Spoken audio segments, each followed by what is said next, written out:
ನಾನು ಬೆಳಗಾವಿಯಿಂದ ಡಾಕ್ಟರ್ ಅನ್ನಪೂರ್ಣ ಹಿರೇಮಠ್. ತಮ್ಮೆಲ್ಲರಿಗೂ ಕೂಡ ಒಂದು ಕಿವಿ ಮಾತು.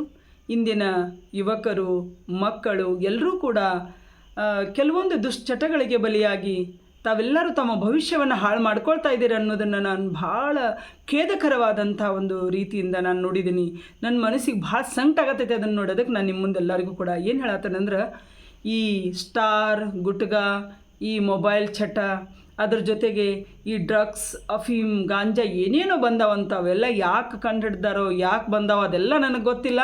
ಆದರೆ ನೀವೆಲ್ಲ ಅದಕ್ಕೆ ಯಾಕೆ ಅಡಿಕ್ಟ್ ಆಗಿದ್ದಾರೆ ಅನ್ನೋದು ನನಗೆ ಗೊತ್ತಾಗತ್ತಿಲ್ಲ. ಅದಕ್ಕೆ ತಮ್ಮೆಲ್ಲರಲ್ಲಿ ನಾನು ವಿನಂತಿಪೂರ್ವಕವಾಗಿ ಇನ್ನೊಂದು ಮನಸ್ಸಿನಿಂದ ಕೇಳ್ಕೊಳ್ತೀನಿ, ಅದನ್ನೆಲ್ಲ ಬಿಟ್ಟು ಹಾಕಿಬಿಡ್ರಿ.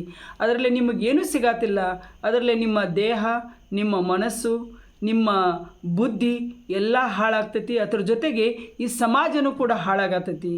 ಎಲ್ಲಿ ಬೇಕಲ್ಲೇ ಪರಿಸರವನ್ನು ಹಾಳುಗೆಡ್ಸತ್ತೀರಿ, ಎಲ್ಲಿ ಬೇಕಲ್ಲಿ ಉಗುಳ್ತೀರಿ, ಎಲ್ಲಿ ಬೇಕಲ್ಲಿ ಹೊಲಸು ಮಾಡ್ತೀರಿ, ಎಲ್ಲಿ ಬೇಕಲ್ಲಿ ಅದನ್ನೆಲ್ಲ ಅದರದ್ದು ಕವರ್ಗಳನ್ನು ಎಸಿತೀರಿ.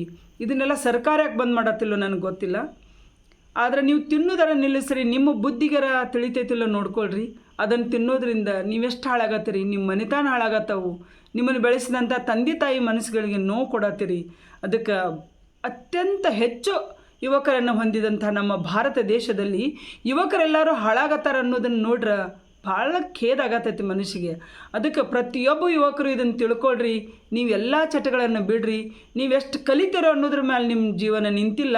ನೀವು ಯಾವ ರೀತಿ ಬದುಕ್ತೀರಿ, ನಿಮ್ಮ ಜೀವನ ಯಾವ ರೀತಿ ಶಿಸ್ತುಬದ್ಧ ಐತಿ, ನೀವು ಎಷ್ಟು ಜೀವನದಲ್ಲಿ ಸರಳ ಸುಂದರ ಬದುಕನ್ನು ಬದುಕಾಕತ್ತೀರಿ.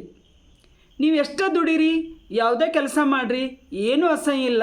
ನೀವು ದುಡ್ದದ್ದನ್ನು ಆರಾಮುಂಡ ಸ್ವಚ್ಛಂದವಾಗಿ ಜೀವನ ಬದುಕುವಂಥ ಕಲೆಯನ್ನು ನೀವು ಕಲಿಯತ್ತಿಲ್ಲ.